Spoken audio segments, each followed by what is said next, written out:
O Pão Diário. O devocional de hoje tem por título Duas Experiências. A leitura bíblica se encontra em 1 Tessalonicenses, capítulo de número 4, verso 13 ao 18, que diz assim: Quanto à pergunta a respeito dos que já estão mortos, não queremos que vocês continuem na ignorância. Para começar, vocês não devem pensar como pessoas que não têm esperança, como se a sepultura fosse o fim da linha. Uma vez que Jesus morreu e venceu a morte, Deus, sem dúvida, trará de volta à vida os que morreram em Jesus.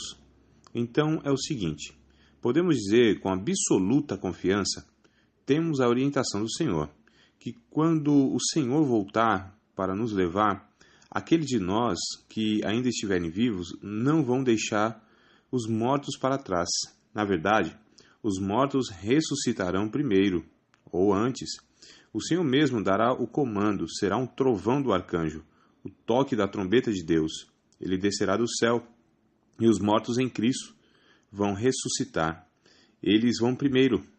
Então o resto de nós, os que ainda estiverem vivos, serão reunidos com eles nas nuvens para encontrar com o Senhor. Vamos caminhar no ar.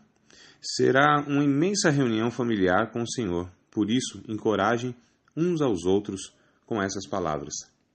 Bom, relatando acontecimentos desagradáveis num programa esportivo, um dos comentaristas afirmou que estava assustado com o que vem acontecendo em nossos dias. Um dos outros afirmou, então, não estou preocupado, sei que serei arrebatado primeiro. Pensei, só alguém que está em Cristo pode pensar assim. Em muitas celebrações de velório, duas gloriosas experiências passam desapercebidas pelos pregadores que escolhem o texto da leitura bíblica de hoje, para, através dele, trazer consolo aos presentes. Trata-se da ressurreição e do arrebatamento, ou seja, ser levado para junto de Deus sem passar pela morte. Muitos nem notam, mas a morte os coloca em vantagem aos arrebatados em vida. Cristo foi o primeiro a passar pela ressurreição, sem interferência de terceiros. Em virtude disso, ele recebeu o título de primogênito dentre os mortos. As ações divinas são sempre acompanhadas de justiça e amor. Quem viu o terror da morte, verá o Senhor Jesus primeiro. Quem por ela não passou, sobe como companheiro dos ressuscitados. A morte foi deixada por Deus como punição do pecado. Na Bíblia, pecado e morte são sinônimos. A ressurreição dos mortos em Cristo e o arrebatamento dos que vivem em Cristo fazem parte do dia do retorno do Senhor. Por isso Paulo exclama: onde está a morte, o seu aguilhão? A morte foi derrotada porque o pecado foi derrotado. Nosso pecado levou Cristo à morte. E se aceitarmos esse ato do amor de Deus, estaremos, em vez de condenados, salvos da morte, para estar com Ele para sempre. Aquele que está em Cristo tem pela frente essas duas notáveis experiências. Paulo termina dizendo: console uns aos outros com essas palavras. Nós temos que orar: Senhor, que em meu coração habite essa esperança. Retomando o texto de 1 Tessalonicenses capítulo 4, no verso 16, está escrito: dada a ordem com a voz do arcanjo e o ressoar da trombeta de Deus, o próprio Senhor descerá dos céus, e os mortos em Cristo ressuscitarão primeiro.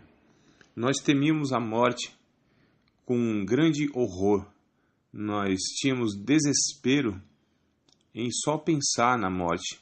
Porém, quando Cristo morre, na verdade, ele morre não porque a morte o alcançou, mas ele, como tendo o total domínio da vida, decide quando entregar a sua vida, dizendo: Pai, em tuas mãos entrego o meu espírito. Jesus, ele disse que ninguém tinha poder para matá-lo. Ele mesmo entregaria a sua própria vida para depois tornar a tomá-la. Atos, capítulo de número 2, verso 24, diz que as ânsias da morte não puderam segurar Jesus, o príncipe da vida, o autor da vida. Ele, com a sua morte, venceu o império da morte, para que nós não tivéssemos mais a paura, o medo da morte. Eu acho interessante que o cristão, o discípulo de Cristo, o novo nascido, tem uma vida tão abundante que a morte já não mais o alcança como um desespero, como laços da morte, não angustiam mais a nossa vida. Embora a morte biológica, a morte física ainda seja uma realidade em nossa vida, em nossa existência, porém, haverá um tempo que nós, se não passarmos pela morte, seremos absorvidos pela vida.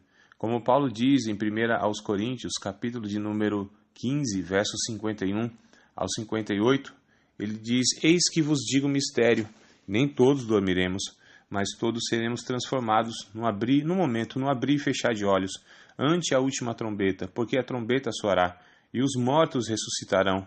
E quando isso que é mortal se revestir da imortalidade, e quando isso que é corruptível se revestir da incorruptibilidade, então cumprir-se-á a palavra que está escrita: tragada foi a morte na vitória. Onde está a morte o teu aguilhão? Onde está o inferno a tua vitória? Porque a força do pecado é a lei. Mas graças a Deus que nos dá a vitória por Cristo Jesus, o nosso Senhor. Portanto, meus amados irmãos, sede firmes e constantes, sempre abundantes na obra do Senhor, porque a vossa obra tem uma recompensa. Paulo nos ensina aqui que a morte e a corrupção será absorvido pela vida. Seremos tão repletos de vida, onde a morte não será nenhuma possibilidade e nenhuma realidade em nossas vidas. Nós seremos um dia revestidos com a vida, mas a vida plena, onde seremos levados por Deus, e a morte não será mais esta realidade. E os que morrerem, e os que morreram com Cristo, nós também o encontraremos e estaremos para sempre com o Senhor. Nossos entes queridos, nossos amigos, nossos irmãos, de todas as épocas, de todas as eras, estará conosco, e nós estaremos juntos para nunca mais conhecermos nenhuma possibilidade de morte. A morte já não nos assusta mais. A morte já não é para nós o fim das coisas, porque nós temos a vida e a vida eterna que sobrepuja a morte. Vencemos a vida eterna, vencemos a morte espiritual. Temos a vida eterna, melhor dizendo, e vencemos a morte espiritual.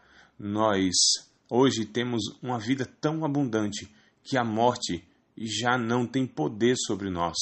Nós hoje pisamos nessa realidade que é a morte. A morte, ela já, para nós, não é o fim de todas as coisas, mas a morte, se assim passarmos por ela, a física, a biológica, é somente aquilo que nos possibilitará estar para sempre com o autor da vida. E aqueles que um dia nos deixaram, e nos deixaram com lágrimas, com sofrimento, a partida, encontraremos de novo para nunca mais nos separarmos, e estaremos para sempre na eternidade, com vida abundante, com vida com qualidade e com vida com Deus. Não se entristeça de uma maneira tão demasiada que você viva uma vida angustiada, mas tenha certeza que um dia nós reencontraremos a todos os nossos amados e os nossos irmãos.